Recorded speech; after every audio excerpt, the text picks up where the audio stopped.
రాజకీయాలు, ఎన్నికలు, అసెంబ్లీ ఎన్నికలు ఇంకా దాదాపు మనకు ఇంకొక 5 నెలలు గడిస్తే 3 సంవత్సరాలు, అంటే 3.5 ఏళ్ళు ఉంది. ఇంకా మనకు 3.5 సంవత్సరాలు అసెంబ్లీ ఎన్నికల సమయం ఉంది.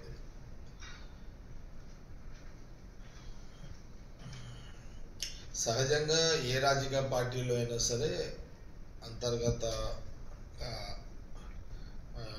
అనేక రాజకీయ విషయాలు ఉంటాయి. ఏ రాజకీయ పార్టీలైనా ఉంటాయి. ప్రధానంగా నేను రాజకీయంగా దూరం ఆలోచనతోటి నాకున్న ఆలోచనని ఒకసారి మీడియా ద్వారా కాంగ్రెస్ పార్టీ కార్యకర్తలకు కానివ్వండి, అటు టీఆర్ఎస్ కానివ్వండి, ఇంకా ఎవరికైనా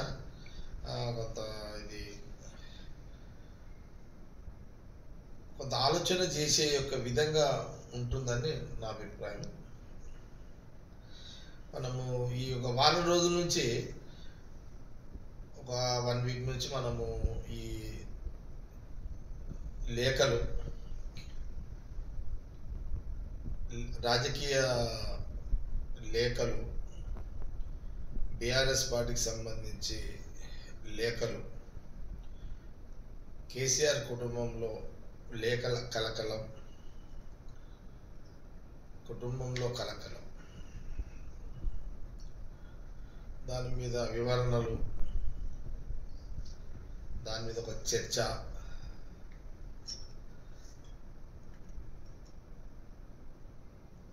ఏమో జరిగిపోతుందని ఒక చర్చ తోటి వాళ్ళ కార్యకర్తలు, వాళ్ళ నాయకులు కన్ఫ్యూజ్ అయ్యి బీజేపీకి టనే అవకాశం ఉంది అనుకుంటూ, కాంగ్రెస్ మా నాయకత్వం కూడా అటు పోకుండా వాళ్ళందరూ మన దిక్కు తీసుకోవాలనే ఆలోచన చేయాలన్న నేను చెబుతూ, బీజేపీ ఎదగకుండా మన జాగ్రత్తలు మనం చూసుకోవాలి. వీళ్ళ యొక్క లేఖలు లీకులతోటి ఇది మనం ఈజీగా తీసుకోవద్దు. ఇప్పుడు వాళ్ళు గొడవడం వల్లనే, ఇప్పుడు కవిత ఇదేదో రాజకీయాలు అన్నిటి చెప్తుంది, అది ఏదో చేస్తుంది కాదు, ఏం చేయలేదు, ఏమవుతుంది, ఏం కాదు, నాకు తెలుసు కదా, ఏం కాదు. కవిత ఏదో రాష్ట్ర రాజకీయాలు తిప్పేస్తుందని కాదు.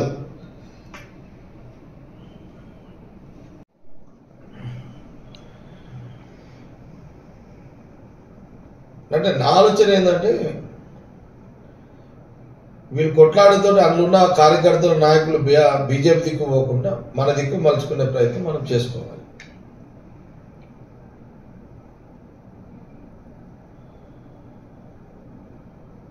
కాంగ్రెస్ పార్టీ వైపు తెచ్చుకునే ప్రయత్నం మనం చేసుకోవాలి అని నా ఆలోచన. నేను సమయం సందర్భం వచ్చినప్పుడు సీఎం రేవంత్ రెడ్డి గారితో, పిసిసి ప్రెసిడెంట్ మహేష్ గారితో కూడా మాట్లాడతాను. నా ఆలోచనలు షేర్ చేస్తా. ఇప్పుడు మీడియా ద్వారా ఎట్లా వస్తుంది అనుకోని నేను మళ్ళీ ఇంకా మీడియాకి చెప్పని కొన్ని విషయాలు నేను ఇన్ఛార్జ్ నటరాజన్ గారితో కానీ, లేకపోతే సీఎం రేవంత్ రెడ్డి గారితో, అట్లనే మీ మహేష్ గౌడ్ పిసిసి ప్రెసిడెంట్ గారితో, వారితో కూడా నేను నాకున్న ఆలోచనలు వారి దృష్టికి తీసుకెళ్తాను. అంటే కేసీఆర్కి నాకు దర్శకానికి కేసీఆర్కి బహుశా ఇవన్నీ లోతుగా ఆలోచన చేసే గుణం అతనికి ఉన్నది. అతను కూడా లోతుగా ఆలోచన చేస్తాడు.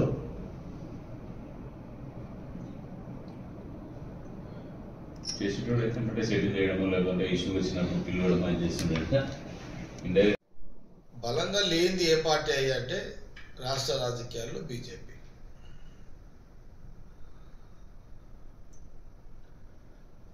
ఇప్పుడు అధికారంలో లేనప్పుడు ప్రతిపక్షంగా కాంగ్రెస్ పార్టీ బలంగానే ఉంది.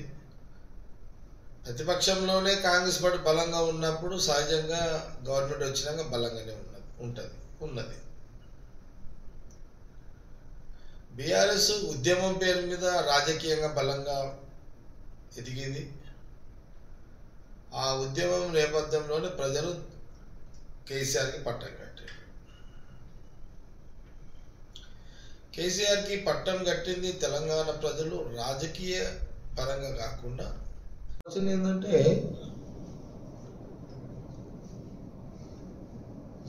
భవిష్యత్తును దృష్టిలో పెట్టుకొని మేము కాంగ్రెస్ కార్యకర్తలు మేము అలర్ట్ కావాల్సిందే.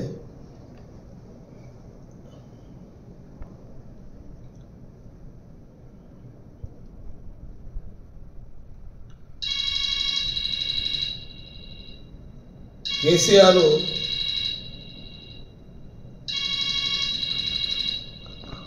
ఏంటిది మీరు చెప్తే మీరు అడిగితే నేను చెప్పడమే కదా. ఫస్ట్ మీరు ఏమనుకుంటారో చెప్పండి, తర్వాత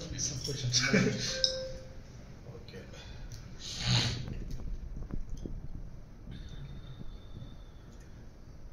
అంటే ఇక ఈ స్కాము ఆ స్కామ్లు గేమ్లు అదొక పార్ట్. నా పాయింట్ ఏంటంటే రాజకీయంగా ఉనికి లేని తెలంగాణ రాజకీయాల్లో కవిత లేఖలు లీకులతోటి వాళ్ళ పార్టీ కార్యకర్తల లీడర్లు కన్ఫ్యూజ్ చేసి బీజేపీ బలోపేతానికి తోడ్పడుతున్నది అనే దాంట్లో నా వర్షన్. కవిత ఎపిసోడ్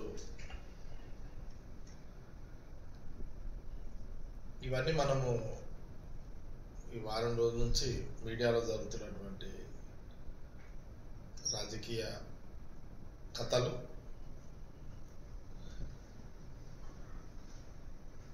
మీడియాలో కూడా రకరకాలుగా వార్తలు కూడా వస్తున్నాయి.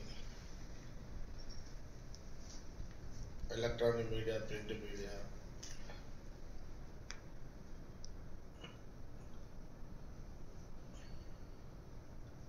కొత్త పార్టీలు అనే ఒక చర్చ,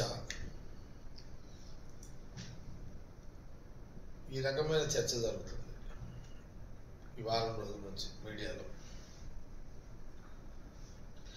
తెలంగాణ రాజకీయాల్లో ఆనాటి నుంచి ఈనాటి వరకు భవిష్యత్తులో కూడా కాంగ్రెస్ పార్టీ బలంగానే ఉంటుంది రాజకీయంగా.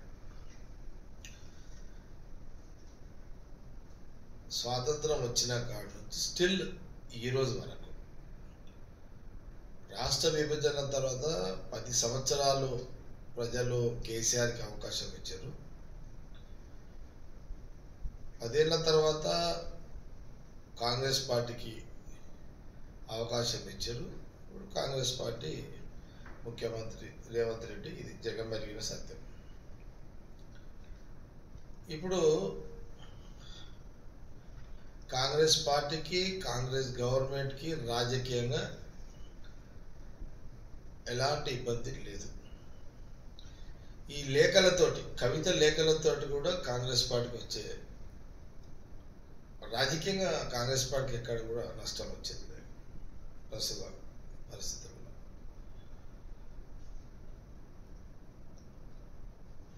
ఈ రాష్ట్ర రాజకీయాల్లో రాష్ట్ర విభజన పేరుతోటి టిఆర్ఎస్ పార్టీ అధికారంలోకి వచ్చింది. కానీ మొదటి నుంచి కూడా రాజకీయ ఉనికితో, ప్రజల యొక్క బలంతో, అండదండలతో కాంగ్రెస్ పార్టీ మొదటి నుంచి తెలంగాణ రాజకీయాల్లో బలంగానే ఉంది కాంగ్రెస్ పార్టీ. ఎవరు ఒప్పుకున్నా ఒప్పుకోకపోయినా ఒక కుటుంబానికి వారసుడు కొడుకే అవుతాడు. ఏ చరిత్రలో కూడా కూతురు వారసురాలు అయినట్టు ఎక్కడ కూడా ఏ చరిత్ర కూడా లేదు. ఏ చరిత్రలో తీసుకున్నా కొడుకు లేని పరిస్థితిలో కూతురు వారసురాలు అవుతుంది. కాల నిర్ణయంలో కానీ ఎక్కడ కూడా జనరల్గా మన చరిత్రలో చూస్తే ఎక్కడ కూడా కొడుకే వారసుడు అవుతాడు. కానీ నా ప్రాబ్లం, నా ఆలోచన ఏంటంటే అల్టిమేట్గా బీజేపీకి లేని దాన్ని వీళ్ళు కొట్లాడుకొని ఈ లేఖలతోటి ఒక కాంప్లికేటెడ్ చేసుకొని వాళ్ళ కార్యకర్తలను, వాళ్ళ బీఆర్ఎస్ కార్యకర్త నాయకులను కన్ఫ్యూజ్ చేసి వాళ్ళ ఆలోచన మళ్లించి, ఇప్పుడు ఈ రోజులలో 1000-2000 మంది ఏ లీడర్కైనా ఫాలోవర్స్ ఉంటారు. ఇప్పుడు అది కామన్. అది ఎవరికైనా ఇప్పుడు మామూలుగా 500, 1000 ఇది ఏ లీడర్కైనా ఫాలోవర్స్ ఉంటారు. ఈ రేంజ్లో ఏ లీడర్కైనా ఉంటున్నారు ఫాలోవర్స్. ఇంకా మరి కొంత పర్సనాలిటీ పెద్ద పోతే ఒక 5000 ఉంటారు, ఒక 10,000 ఉంటారు. ఇట్లా అది పర్సనాలిటీ బట్టి ఉంటాయి కదా. అంతా అది కామన్గా ఎవరు ఏ లీడర్షిప్ అయినా సహజంగా ఉండేటిదే. ఈ లేఖలు లీకులు కొంత మీడియాలో లైవ్లో పనికొస్తాయేమో, కానీ భవిష్యత్తులో రాజకీయంగా మీరే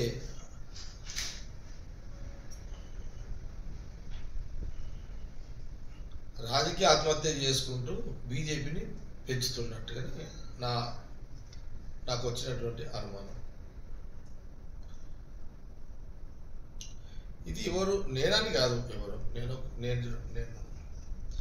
ఎవరు ఒప్పుకున్నపోయినా ఎవరమైనా మనము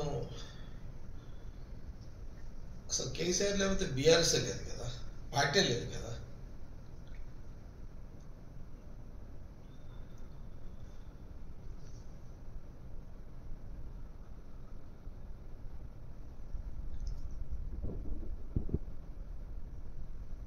అందుకే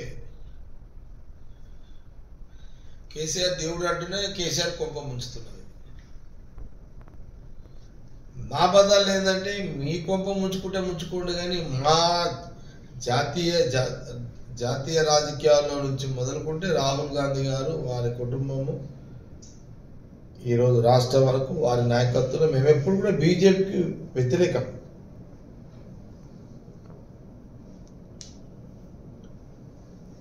మా జాతీయ స్థాయిలో మా శత్రువైన బీజేపీని, ఈ రాష్ట్రంలో ఉనికి లేని బీజేపీని మీరు ఇండైరెక్ట్గా మీరు కొట్లాడుకొని మీ పంచాయతీలతోటి మీరు రోడ్ల మీదకి వచ్చి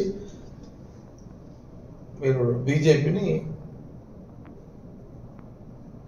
వాళ్ళకు కొంత లేని రాజకీయ బలాన్నిచ్చే యొక్క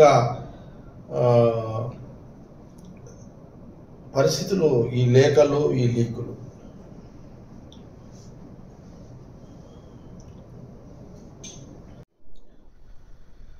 కానీ ఇప్పుడు ఎవరిది వాళ్ళు. నేను ఈరోజు ఈ చిట్ చాట్ ప్రధానంగా చేయడానికి కారణం ఏంటంటే, ఇప్పుడు ఈ కుటుంబ పంచాయతీలో కేసీఆర్ కుటుంబం యొక్క పంచాయతీ ఈ కవిత లేఖలు ఇది ఆ కుటుంబానికి రాజకీయంగా నష్టం చేకూరుతుంది అనేది వాళ్ళ వ్యక్తిగత విషయం. అది వాళ్ళ పార్టీని వాళ్ళు చంపుకోవడము, బతికించుకోవడమా అనేది వాళ్ళ వ్యక్తిగత అంశం. అది కానీ వీరి యొక్క కవిత లేఖలు, కవిత యొక్క రాజకీయ పనితీరు వల్ల ఈ కుటుంబంలో తగాదాలు మొదలైనట్టున్నాయి అని బీఆర్ఎస్కు ఉన్న ఓటు బ్యాంకు, బీఆర్ఎస్ ఉన్న కార్యకర్తలు వాళ్ళు కొంత డిసప్పాయింట్ అయ్యి వాళ్ళు బీజేపీకి పోయే అవకాశాలు ఎక్కువ ఉన్నాయి. కాంగ్రెస్కి ఎందుకు రారు అని అంటే, కాంగ్రెస్లో ఆల్రెడీ మా దగ్గర చెరువు నిండా నీళ్లు ఉన్నాయి, మా తలుగులు వాడుతున్నాయి, మాకు ఆ ఇబ్బంది ఉండదు. కానీ బీజేపీ లీడర్షిప్ లేదు కాబట్టి తెలంగాణలో ఈ కవిత లేఖలు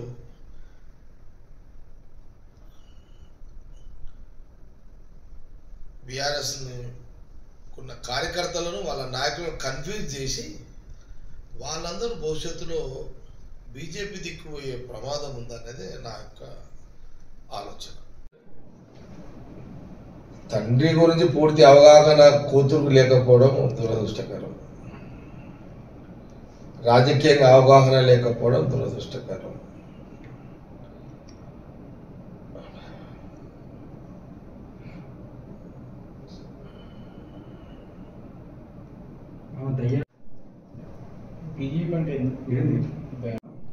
అంటే నేనేమంటున్నానంటే, రాజకీయంగా కవిత బలవంతురాలు అని నేను అనుకోను. ఎందుకంటే ఓవరాల్గా బీఆర్ఎస్ అంటే కేసీఆర్, కేసీఆర్ అంటేనే బీఆర్ఎస్. కాంగ్రెస్ పార్టీ దేశ రాజకీయాల్లో వారి నాయకత్వంలో అన్ని రాష్ట్రాల్లో మేమందరం కూడా ఒక సెక్యులర్ భావాలతో ప్రజా పరిపాలనలో మేము ఎప్పుడు కూడా పనిచేస్తాం.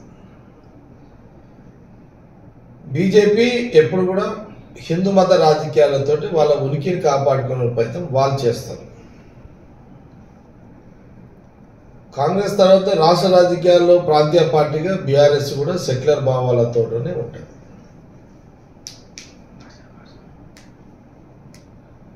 నాకు తెలిసిన కాడికి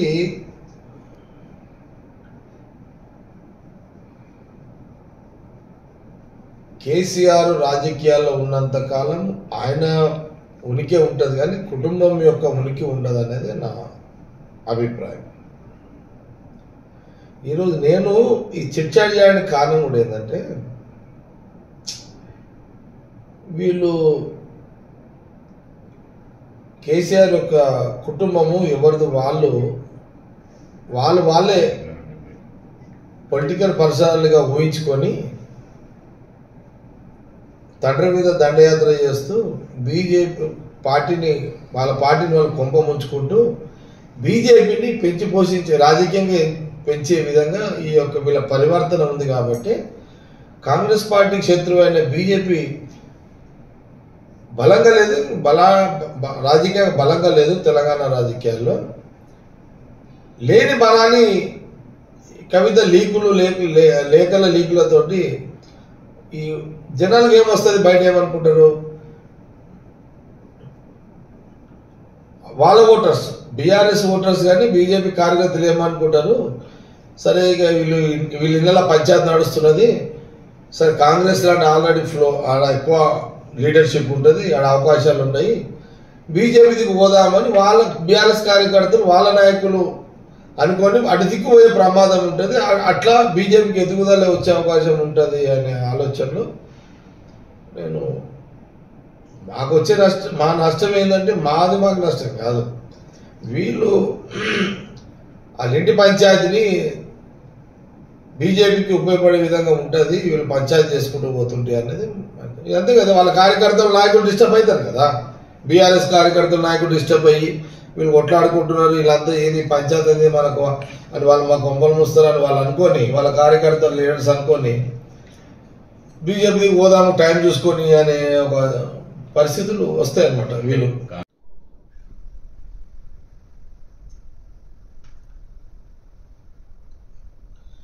కేసీఆర్ దేవుడు అంటున్నావు, ఆ దేవుణ్ణే జింద సమాధి చేసే మాటలు మాట్లాడుతున్నావు. నీ తండ్రిని దేవుడు అంటున్నావు, కేసీఆర్ దేవుడు అంటున్నావు, ఆ దేవుణ్ణి జింద సమాధి చేసే రాజకీయ పరమైన పరిస్థితి. ఈరోజు కాంగ్రెస్ పార్టీ నేను ఒక ఇది నా అభిప్రాయము, పార్టీ అభిప్రాయం కాదు, ఇది నా అభిప్రాయం. నాకెందుకో కొంత వీళ్ళ ప్రవర్తన చూస్తుంటే కేసీఆర్ గారి యొక్క కుటుంబం యొక్క అంటే మేజర్గా కవిత ప్రవర్తన చూస్తుంటే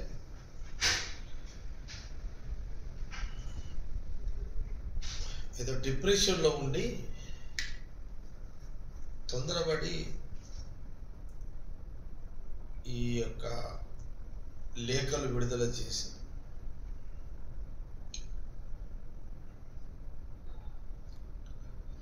మీ యొక్క పార్టీ ఉనికిని దెబ్బతీస్తూ బీజేపీని రాజకీయంగా పెంచి పోషించే ఒక పరిస్థితులు మీరు కలిగిస్తున్నారని నా ఆలోచన. దీని మీద కాంగ్రెస్ పార్టీ కార్యకర్తలు నాయకులు మేము అలాంటి కావాల్సిన అవసరం మాకుంది. వాళ్ళు కొట్లాడుకుంటే వాళ్ళ ఇంటి వాళ్ళు కొట్లాడుకుంటే వాళ్ళ ఇష్టం, అది వేరు. కానీ వాళ్ళ కొట్లాడ బీజేపీని బలంగా చేకూర్చే రాజకీయం బలంగా చేకూర్చే పరిస్థితులు కలిగిస్తున్నారు వీళ్ళు.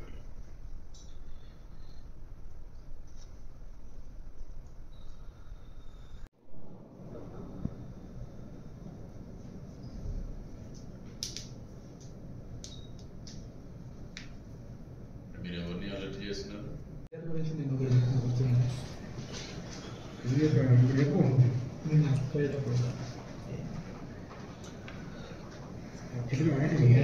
ఆనాటి నుంచి ఈనాటి వరకు తెలంగాణ ప్రజలు పరిపాలన పరంగానే కాంగ్రెస్ పార్టీకి పట్టంగా అధికారం ఇచ్చే ఒక సాంప్రదాయం ఉంది రాజకీయాల్లో. మనము ఆనాటి మహాత్మా గాంధీ నెహ్రూ కాలం వదిలేస్తే ఇందిరాగాంధీ కాలం నుంచి కూడా మరి ఆనాడు ఇందిరాగాంధీ కానివ్వండి, తర్వాత రాజీవ్ గాంధీ గారు కానివ్వండి, తర్వాత సోనియా గాంధీ గారు, ఇప్పుడు ప్రజెంట్ రాహుల్ గాంధీ గారు, పరిపాలన కాంగ్రెస్ పార్టీ పరిపాలన పరంగా ఎప్పుడూ మంచి పరిపాలన అందిస్తుందనే ఒక పరిపాలన పరంగానే కాంగ్రెస్ పార్టీకి అధికారం ఇవ్వడం జరుగుతుంది. ప్రజలు, దేశ ప్రజలు, రాష్ట్ర ప్రజలు. పరిస్థితులు మతం యొక్క మతం పేరు మీద, మతం సెంటిమెంట్ మీద, హిందూ సెంటిమెంట్ మీదనే బీజేపీ రాజకీయాలు చేస్తుంది. ఆనాటి నుంచి ఈనాటి వరకు అధికారం కూడా వాళ్ళకి అట్లనే వస్తుంది. ప్రజలకు పరిపాలన అందించేదంటే సక్సెస్ఫుల్గా రాజకీయ పార్టీగా కాంగ్రెస్కు అధికారం ఇస్తున్నారు. ఎప్పుడైనా ఉద్యమంలో ప్రాధాన్యత తీసుకుని రాష్ట్ర విభజన కారకులేరు కాబట్టి కేసీఆర్కి అవకాశం ఇచ్చారు. హిందూ మతం పేరు మీద దేశ రాజకీయాలు మోడీకి ఇచ్చారు, కానీ రాష్ట్రంలో ప్రజలు మోడీ ఇక్కడ బీజేపీకి అవకాశం ఇప్పటివరకు రాలే. నిజం చెప్పాలంటే ఇప్పుడున్న సిచ్యువేషన్లో రాజకీయంగా ఈ రాష్ట్రంలో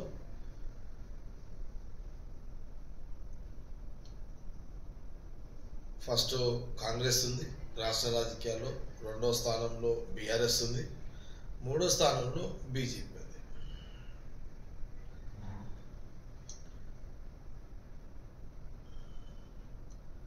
రాష్ట్ర రాజకీయాలు, దేశ రాజకీయాలు కమ్యూనిస్టులు ఉన్నారు, సిపిఎం ఉన్నారు, కానీ వాళ్ళు పరిపాలనతో అవకాశాలు వాళ్ళకు వచ్చే అవకాశాలు లేదు. అప్పుడు లేవు, ఇప్పుడు లేవు. రాజకీయ పార్టీగా వాళ్ళ ఉనికి, వాళ్ళ కార్యకర్తలు వాళ్ళకు ఉన్నారు. కేసీఆర్ అనుకుంటూ పిల్లలు దారి తప్పినట్టున్నారు అనుకోవచ్చు. మళ్ళీ పిల్లలు దారి తప్పినట్టున్నారు అని కేసీఆర్ గారు బహుశా అనుకోవచ్చు. సరే అనుకుంటారా, నేను అనుకుంటున్నా దారి తప్పవచ్చు. నాకున్న రాజకీయ ఆలోచనలో నేను ఒకరు తక్కువ ఒకరు ఎక్కువ నేను అనను, కానీ ఎవరిది వాళ్ళు నేనేదో అని ఫీల్ అయితే మటుకైతే అది మంచిది కాదు అన్న సలహా. ఎవరు ఒప్పుకున్నా ఎవరు ఒప్పుకోకపోయినా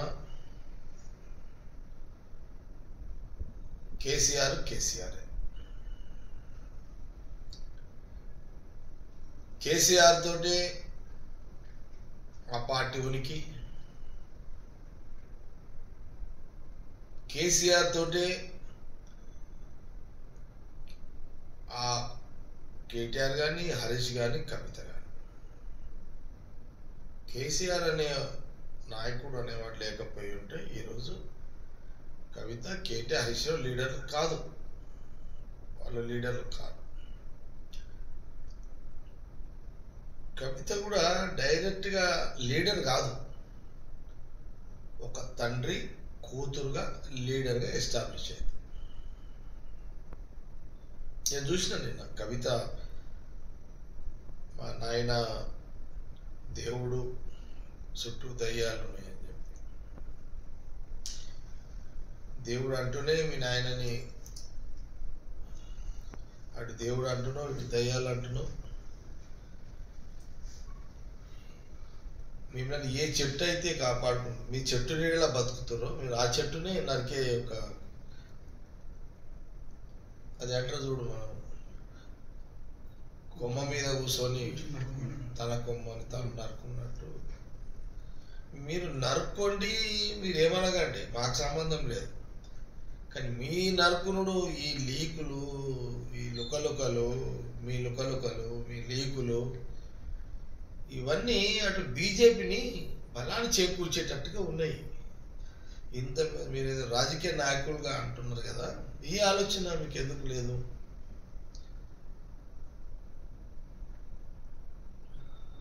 నేనేమంటున్నంటే కాంగ్రెస్ వర్సెస్ బీఆర్ఎస్ ఉన్నప్పుడు బీజేపీకి ఎందుకు మీరు స్పేస్ ఇస్తున్నారు, రాజకీయంగా ఎందుకు మీరు స్పేస్ ఇస్తున్నారు అని నేను కానీ కాంగ్రెస్ బీఆర్ఎస్ నడుస్తూనే ఉంది. మీరు తెలంగాణ రాజకీయాల్లో ఉనికి బీజేపీ లీడర్షిప్ ఉనికి లేదు. అలాంటి పార్టీకి మీరు ఎందుకు మీరు ఇంట్లో గొడవడి అది మీ కార్యకర్తల వృద్ధి, మీ కార్యకర్తలు డిస్టర్బ్ అయ్యి మళ్ళీ అటు బీజేపీకి పోదామని ఆలోచన మీరు ఎందుకు కలిగిస్తున్నారు? అవసరమా అనేది నా కేసీఆర్ కూతురు కాబట్టి మీడియా ఇంపార్టెన్స్ ఇస్తున్నది. ఈరోజు ఇంత లైవ్ ఎక్కువ రావడానికి కారణం ఏంటంటే కేసీఆర్ కూతురు కాబట్టి కవిత ఆ ఇంపార్టెన్స్ మీడియాలో వస్తున్నది.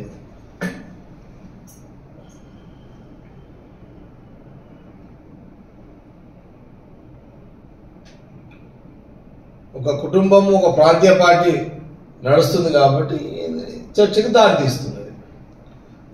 ఒక కుటుంబం ప్రాంతీయ పార్టీ నడిపిస్తుంది కాబట్టి ఈ చర్చ దారితీస్తున్నది.